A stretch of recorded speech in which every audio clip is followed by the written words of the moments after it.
wabarakatuh. Alhamdulillahirrabbilalamin. Wassalatu wassalamu ala asrofil anbiya'i wal mursalin Sayyidina Muhammadi wa ala alihi wa sahbihi ajmain amma ba'du. Pertama-tama, mari kita panjatkan puji dan syukur atas kehadiran Allah Subhanahu wa taala yang telah memberikan nikmat yang luar biasa kepada kita semua, nikmat sehat walafiat. Tak lupa, sholawat serta salam semoga selalu terlimpah curahkan kepada Nabi besar kita, Nabi Muhammad SAW, yang telah membawa kita dari zaman jahiliyah ke zaman terang benderang saat ini.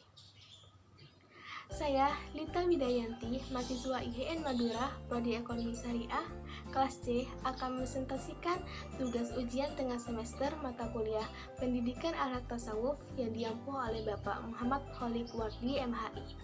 Di sini saya akan mempresentasikan tentang akhlak, moral, dan etika.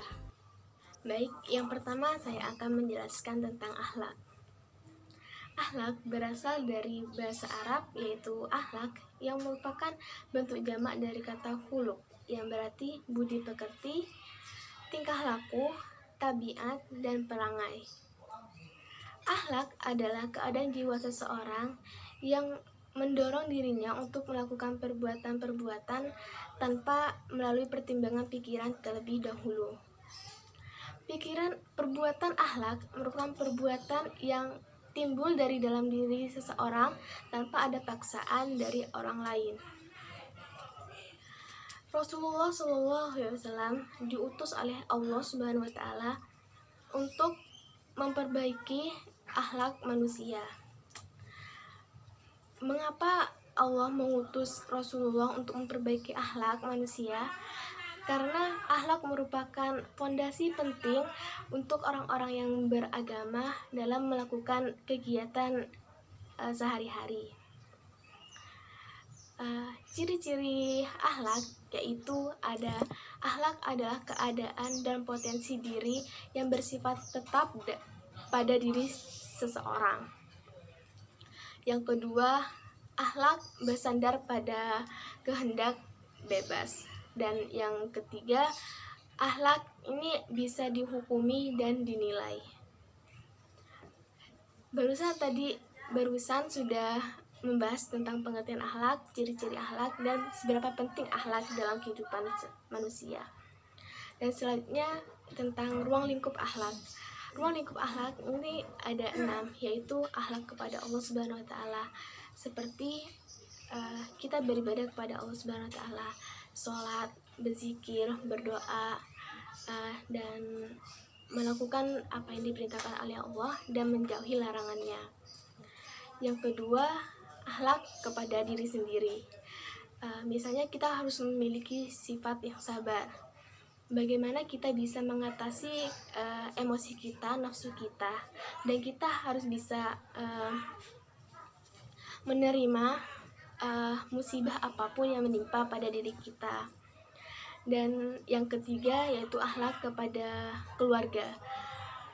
Seperti halnya kita harus saling menyayangi sesama keluarga, tidak saling menyakiti hati keluarga.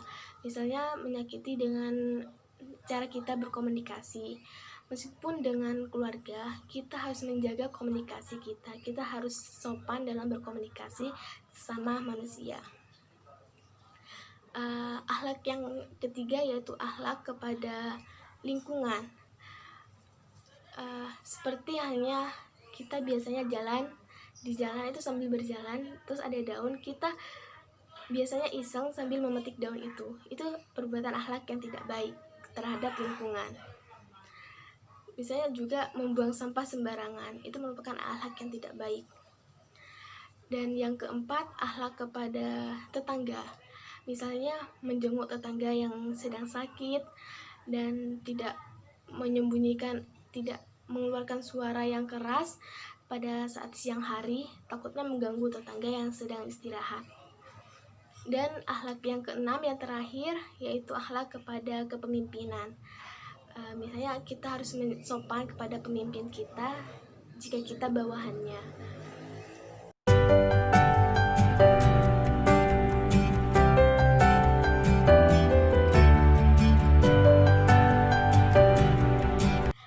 video barusan itu merupakan contoh akhlak kepada lingkungan. Biasanya ya, anak zaman sekarang itu jika tidak menemukan tempat sampah yang dekat, kita biasanya seenaknya buang sampah itu sembarangan. Itu merupakan akhlak yang tidak baik. Jika kita tidak menemukan tempat sampah yang dekat, kita simpan dulu sampahnya, dan ketika menemukan tempat sampah, kita buang sampahnya itu ke tempat sampah. Nah, yang kedua, saya akan membahas tentang moral. Moral ini berasal dari kata Latin yaitu mores, yang artinya ada istiadat. Moral ini biasanya selalu dikaitkan dengan ajaran baik dan ajaran buruk yang dapat diterima secara umum dalam masyarakat. Moral ini terdapat dua macam. Yang pertama, moral murni, dan yang kedua, moral terapan. Moral murni adalah moral yang terdapat di setiap manusia. Dan biasanya moral murni ini biasa disebut dengan hati nurani, berdasarkan hati nurani setiap manusia.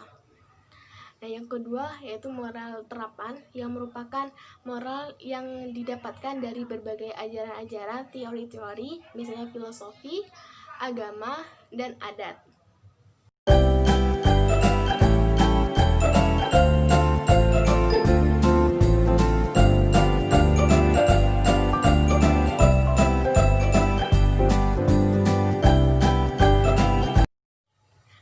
Video barusan itu merupakan contoh dari perbuatan moral. Itu perbuatan moral yang tidak baik. Jika kita menemukan sesuatu barang yang bukan milik kita, kita tidak berhak untuk mengambil barang itu. Dan jika kita tahu barang itu milik seseorang, maka kita sepatutnya untuk mengembalikan barang itu kepada pemiliknya. Pembahasan yang ketiga dan yang terakhir adalah tentang etika. Etika berasal dari kata Latin yaitu ethikos, yang berarti kebiasaan. Etika adalah ilmu yang membicarakan tentang masalah, perbuatan, tingkah laku manusia, mana yang bisa dinilai dengan baik dan mana yang bisa dinilai dengan yang kurang baik. Ya Allah, Lisa.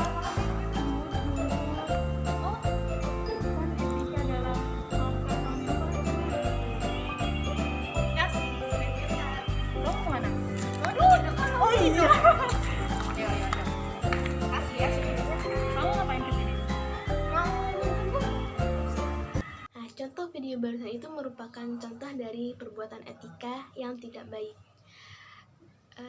Kita sebagai orang Islam harusnya mentaati adab makan dan minum, seperti tidak boleh berdiri saat makan dan minum, harus menggunakan tangan kanan saat makan dan minum, dan yang penting sebelum makan dan minum kita harus membaca doa terlebih dahulu, dan jangan lupa cuci tangan sebelum makan dan minum. Nah, tadi barusan kita sudah membahas tentang akhlak, moral, dan etika. Lalu apa perbedaan dari ketiganya ini?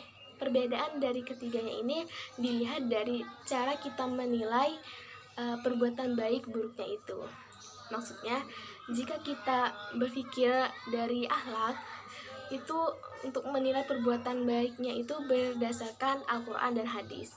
Jika dilihat dari moral, kita menilai perbuatan baik buruknya itu berdasarkan kebiasaan masyarakat di suatu daerah. Dan jika dilihat dari etika, maka cara kita menilai baik buruknya itu berdasarkan cara pikir orang. Contohnya kita ambil contoh dari cara berpakaian orang Papua. Jika dilihat dari sudut pandang moral, cara berpakaian orang Papua di daerah Papua itu sudah biasa, sudah perbuatan yang normal. Tapi jika cara berpakaian orang Papua itu digunakan di daerah Madura, maka itu perbuatannya ya tidak baik, karena kebiasaan cara berpakaian orang Madura itu tidak sama seperti cara berpakaian orang Papua. Tapi jika dilihat dari sudut pandang akhlak, cara berpakaian orang Papua itu salah karena dinilai dari Al-Quran dan hadis, yaitu harus menutup aurat. Cukup sekian yang dapat saya jelaskan. Semoga apa yang saya jelaskan bisa bermanfaat. Mohon maaf jika ada salah kata atau kekurangan. Wabillahi taufiq wal hidayah. Wassalamualaikum warahmatullahi wabarakatuh.